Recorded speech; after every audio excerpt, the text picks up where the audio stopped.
Bibigyan ng ayuda ang mga rice retailers na malulugi dahil sa ipapatupad na price ceiling sa presyo ng bigas sa mga merkado. Ito ang tiniyak ni Pangulong Bongbong Marcos Jr. kasabay sa kanyang departure speech bago umalis patungong Jakarta, Indonesia kaninang hapon. Ayon sa Pangulo, aminado silang maiipit dito ang mga rice retailers na bumili ng bigas na mas mahal ang presyo.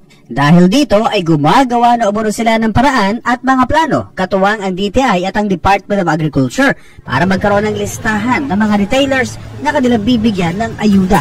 Ang Department of Social Welfare and Development o DSWD ang magbibigay ng ayuda para sa mga rice retailers na malulugi.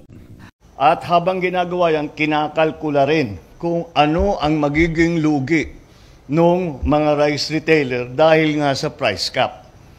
Kaya ang DSWD naman ay tiniyak namin na meron silang pondo ihanda upang pag nakalkula na natin ang lugi ng mga rice retailer ay bibigyan naman natin sila ng tulong, katumbas na tulong.